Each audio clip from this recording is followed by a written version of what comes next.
Dr. Melnick, tell us about another innovation which happened in the, in the X-ray technique and in the, overall implant technique, and basically, 3D, where, like with cars or with everything else, we can basically usually at this time really look at things the way they really are, rather than a two-dimensional guessing and stuff. And I know you mentioned something in implants, a machine and a technique you're using which helps you to be very, very precise.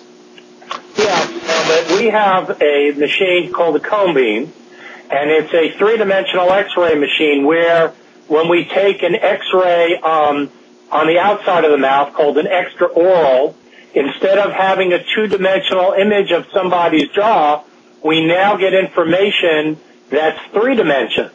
And we can use that along with impressions or molds of the patient's teeth when we approach implant placement.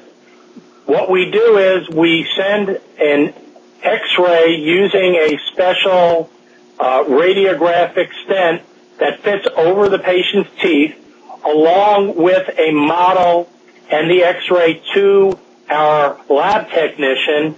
And by looking at the three-dimensional information from the X-ray, we can precisely decide what the ideal angle and location of the new implant should be in the patient's jawbone.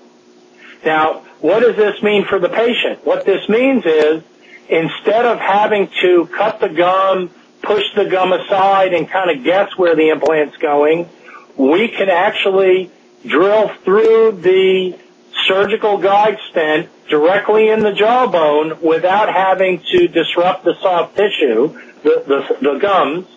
We can place the implant precisely where we predetermined it, and the patients are going to heal quicker and more painlessly. It is not unusual for a patient the day after treatment to not have to take any pain medicine at all following the placement of an implant using a surgical guide stent. It is truly amazing. Wonderful, wonderful.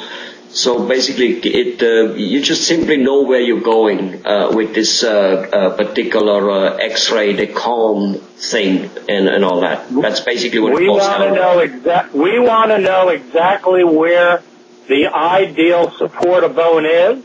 We could pre-plan if we have to add bone. We can make sure if we're putting in a series of implants that they're parallel to each other, so that when we go and make whatever's going to attach to the implant, there are no complications. It just simplifies the surgery, and it simplifies and quickens the healing for the patient. Great. Absolutely great to know. People who hear this will love it. Bye-bye, Dr. Melnick. Thank you, Helmut.